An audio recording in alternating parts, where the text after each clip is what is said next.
Hello ಎಲ್ರಿಗೂ, ಇದು last mini ವ್ಲಾಗ್ದು continuation part. ಇವತ್ತು ಮುಹೂರ್ತ ಇದ್ದಿದ್ದರಿಂದ ಎಲ್ಲರೂ 5 o'clockಗೆ ಬರಬೇಕು ಅಂತ ಹೇಳಿದ್ವಿ. But most of the time ನಾವು ಹೇಳಿದ ಟೈಮ್ಗೆ ಅವ್ರಿಗೆ ಬರೋದಕ್ಕೆ ಆಗೋದೇ ಇಲ್ಲ. ಸೊ ಸ್ವಲ್ಪ ಲೇಟ್ ಆಯಿತು. ಸೀರೆ ಎಲ್ಲ ತಂದುಕೊಟ್ರು. ನಾವು ಅದನ್ನೆಲ್ಲ ಪ್ಲೇಟಿಂಗ್ ಮಾಡಿ ನಮ್ಮದು ಮೇಕಪ್ ಏನಿದೆ ಅದನ್ನು ಸ್ಟಾರ್ಟ್ ಮಾಡ್ಕೊಂಡ್ವಿ.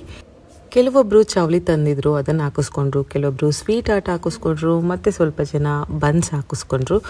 ಮುಹೂರ್ತ 10 o'clock ಇದ್ದಿದ್ದರಿಂದ ಟೈಮು ಸಾಲ್ತು ನಮಗೆ. ಆ್ಯಂಡ್ ಇದ್ರದ್ದು ಆಲ್ರೆಡಿ ಮೇಕಪ್ ವೀಡಿಯೋಸ್ನ ನಾನು ನನ್ನ ಇನ್ನೊಂದು ಮೇಕಪ್ ಪೇಜಲ್ಲಿ ಅಪ್ಲೋಡ್ ಮಾಡಿದ್ದೀನಿ, ದಯವಿಟ್ಟು ನೋಡಿ. ಮೇಕಪ್ ಎಲ್ಲ ಮುಗಿಸಿ ನಾವು ಅಲ್ಲೇ ಊಟ ಮಾಡಿಕೊಂಡು ವಾಪಸ್ ಬಂದ್ವಿ. ಇದಾಗಿತ್ತು ಒಂದು ಪುಟ್ಟ ಮಿನಿ ವ್ಲಾಗ್. ಮತ್ತೊಂದು ಮಿನಿ ವ್ಲಾಗ್ ಜೊತೆ ಸಿಗ್ತೀನಿ. ಬಾಯ್.